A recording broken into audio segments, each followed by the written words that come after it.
चलो भाई आगे जाओ फटाफट। तो भाई हमने कल क्या किया था, जब चैप्टर हमने स्टार्ट किया था तो सबसे पहले हमने जाना चैप्टर के नाम के बारे में। चैप्टर का नाम था surface area and volume. Surface area and volume, confusion बढ़िया होगी, ठीक है। सरफेस सबसे पहले क्या था, सरफेस को हिंदी में कहते हैं पृष्ठ। क्या कहते हैं? तो आप ये बताओ, पृष्ठ क्लियर था।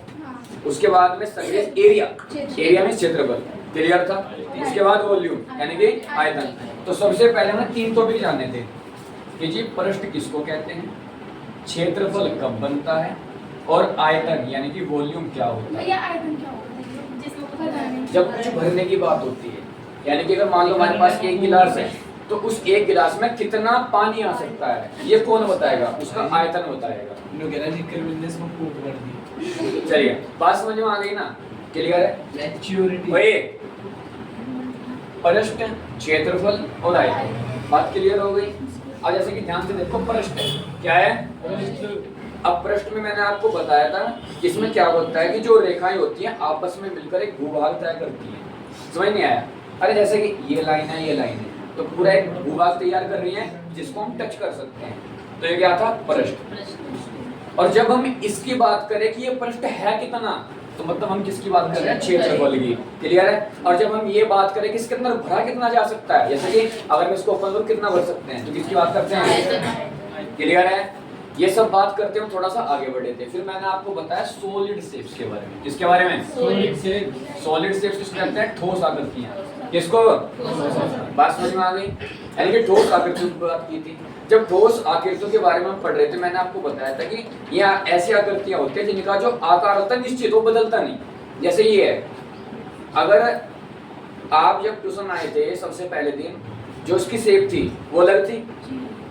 हाँ कर रहे हैं, इसकी शेप अलग थी है। जब आप पहली बार ट्यूशन आए थे यहाँ पर, तब भी शेप वाई थी, और आज भी शेप वाई है, और आगे भी शेप वही रहेगी। बात समझ में आ रही है? तो कारण क्या होगा? एक सॉलिड शेप है। क्या है? ये ठोस आकृति है। बात समझ में आ गई? तो ठोस आकृतियां जो होती हैं उनका आकार निश्चित होता है, यानी फिक्स। क्लियर है? हमने दो टाइप में डिवाइड किया था, 2D और 3D। बात मत कर, यहाँ देख ले, 2D और 3D। बात समझ में आ गई? 2D को कहते हैं टू डायमेंशनल, यानी कि इट मींस ये हुआ कि जिसके अंदर टू डायमेंशंस होती हैं। कितनी होती हैं? यानी कि दो डायमेंशंस होती हैं। बात समझ में आ गई? दो डायमेंशन का मतलब क्या हो गया कि इसमें दो विमाएं होंगी। कितनी विमाएं? अब बात करते हैं थ्री डायमेंशनल। किसकी बात करते हैं? थ्री डायमेंशनल का मतलब होता है कि इसमें तीन विमाएं होती हैं। कितनी होती हैं? अच्छा, यहाँ तक कोई प्रॉब्लम किसी बालक को? बात समझ में आ रही है? ठीक है। अच्छा, दो डायमेंशन का मतलब दो विमाएं, तो अधिकतर लेंथ और ब्रीथ। थ्री डायमेंशन में अधिकतर लेंथ, ब्रेथ और हाइट। इसमें लंबाई और चौड़ाई, इसमें लंबाई, चौड़ाई, ऊंचाई। मैंने एग्जांपल के तौर पे आपको समझाया था, याद करो। जैसे कि हमारा रेक्टेंगल यानी कि आयत, इसमें एक लंबाई एक चौड़ाई, बस बात खत्म हो गई। लेकिन जब मैं बात घनाभ की कर रहा था, यानी कि क्यूबॉइड की, किसकी? तो इसमें क्या था? लंबाई, चौड़ाई, ऊंचाई, तीन तीन चीज थी। मैंने आपको बताया था 3D शेप उन शेप्स के अंदर आएंगी, या बात करेंगे 3D शेप वो शेप होंगी जिसमें कुछ भरा जा सकता है। इट मींस 3D शेप होंगी जिनका वॉल्यूम निकल सकता है। क्या निकल सकता है? इट मींस क्या हो गया? इसका आयतन निकल सकता है। क्या निकल सकता है? कहने का मतलब जो 3 डायमेंशनल शेप्स होती हैं इसमें हम आयतन निकाल सकते हैं, इसमें निकाल सकते हैं नहीं, इसमें नहीं। तो आयतन सिर्फ और सिर्फ किसका निकलता है? 3D शेप का। क्लियर है? और किसका नहीं निकल सकता? 2D शेप में दो चीज निकल सकती है, मैंने बताया था, याद करो। एक सिर्फ पेरीमीटर और दूसरा एरिया। एक परिमाप और दूसरा क्षेत्रफल, बस, और कुछ निकल सकता। जबकि इसमें सबसे पहला CSA यानी कि कर्व्ड सरफेस एरिया, हिंदी में बोले तो वक्र पृष्ठीय क्षेत्रफल। फिर number 2 TSA total surface area, Hindi में बोले तो कुल पृष्ठीय क्षेत्रफल। फिर थर्ड वॉल्यूम, क्या था? जिसको कहते हैं आयतन। क्या कहते हैं? आयतन। यहाँ तो कोई दिक्कत? बात समझ में आ गई? ठीक है। ये तुम्हें पता है CSA कब लगता है? CSA कब लगता है? जब सिर्फ चार दीवारी की बात हो। TSA तब लगता है जब टोटल की बात हो, यानी कि हर जगह की। और वॉल्यूम जब लगता है जब भरने की बात हो। तो क्या जब मैं सवाल करवाऊंगा ये बातें याद आएंगी या नहीं आएंगी? पक्का सोच लो। चलो क्लियर, आगे बढ़ते हैं। अब सीधा दौड़ते हैं किसकी तरफ? फॉर्मूला फॉर्मूलाज की तरफ। फटाफट जल्दी से।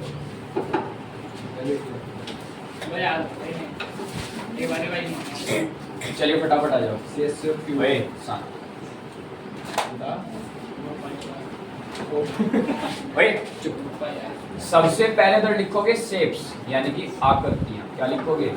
शेप्स शेप्स यानी कि आकृतियां।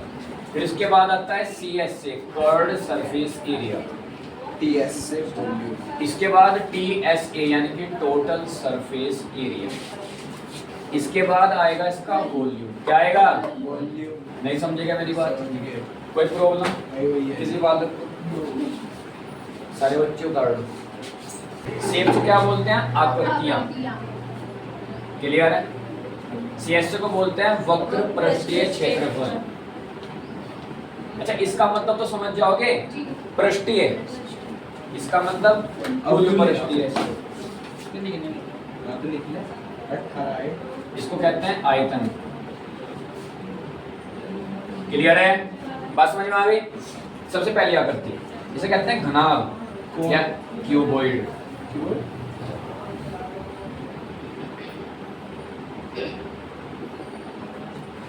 क्यूबॉइड घनाभ। बात समझ में आ गई? तो घनाभ का जो वक्र पृष्ठीय होता है मींस क्यूबॉइड का जो CS से होता है वो क्या होता है मेरे बाल को?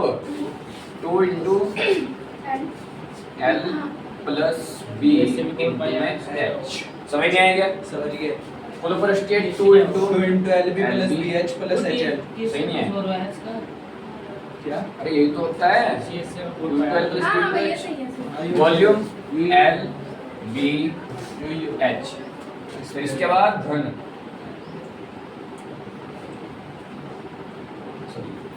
इंग्लिश में लिखना था क्यूब। और यहाँ पर 4A square 6A square शांत और एक क्यूब।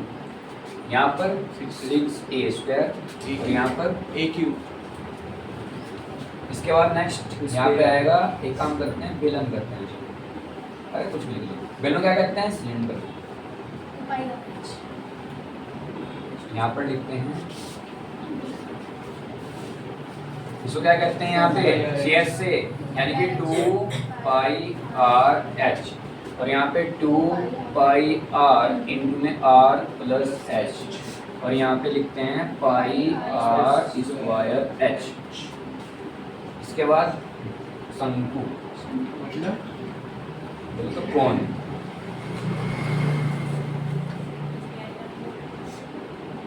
शंकु छोटी मात्रा है बड़ी? चेक करना। छोटी। कौन? शंकु का होता है मेरे बाल को पाई R L। देखो ध्यान से, ये L अलग है, ये L है लंबाई। क्लियर है? और यहाँ पे जो ये L है ये अलग है। इसका मतलब है तिर्यक ऊंचाई स्लैंट हाइट। क्लियर है? तो ये शंकु वाला L और ये वाला L अलग अलग है। क्लियर है?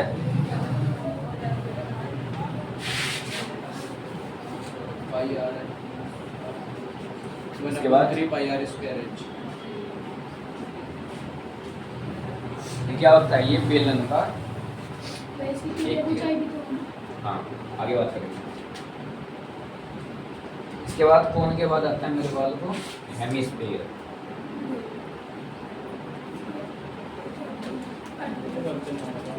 क्या कहते हैं इसको? 2 पाई R स्क्वायर CS से 2 पाई R स्क्वायर 3 पाई R स्क्वायर। 3 पाई R क्यूब कोई दिक्कत बाल को? नेक्स्ट बोला स्क्वायर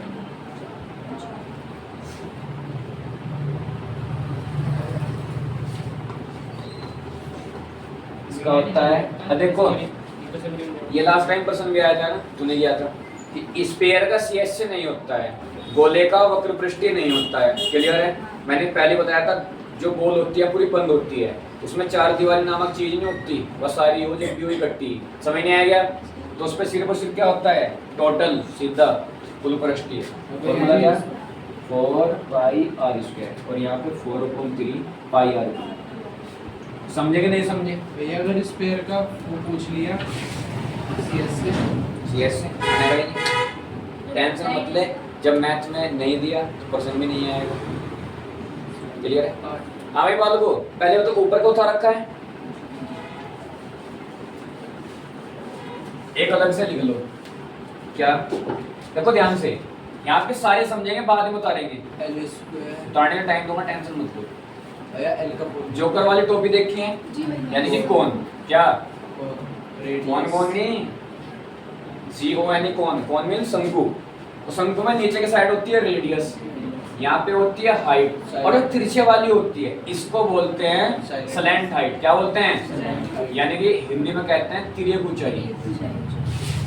समझ नहीं आएगा? तो जो तिरछे वाली थी वो बता रहा था मैं, एल ही है। क्लियर है? और तुमने लंबाई चौड़ाई ऊंचाई तो उसमें देख ली थी जब मैं डब्बा बनाया था, याद करो, देख ली थी ना। तो ये एल ये है तिरछे वाली। क्लियर है? और इसका फॉर्मूला देख लो, मैं इसका अलग से लिख रहा हूँ। तो तिर्यक ऊंचाई यानी कि स्लैंट हाइट, तिर्यक ऊंचाई क्या होती है? देखो ध्यान से, l square is equal h square plus r square. कैसे है बट ध्यान समझना। यहाँ पर क्या है सामने? कर्ण। क्या है ये क्या है? लंब। क्या है ये? क्या है? आधार। तो कर्ण का स्क्वायर बराबर लंब का स्क्वायर प्लस आधार का स्क्वायर। पाइथागोरस थ्योरम में आते हैं ना, बात समझ में आ रही है? तो पाइथागोरस थ्योरम की हेल्प से निकला है। क्लियर है? और ये स्क्वायर कर जाके एक घंटे से चिल्ला रहे रूट रूट रूट। बात समझ में आ गई? अब कोई प्रॉब्लम? और सब चीज बता दी बस। कितना हो मेरे को ध्यान से, 1 2 3 4 5 और 1 6, 6 या 18। सोचोगे जी एक कम है तो एक बढ़ गया, पूरे 18 हो गए।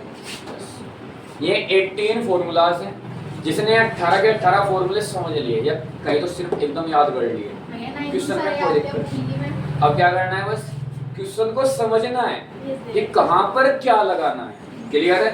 अब फॉर्मूले तुम्हारे याद होंगे, बस पुट करो और आंसर करो। बात समझ में आ गई?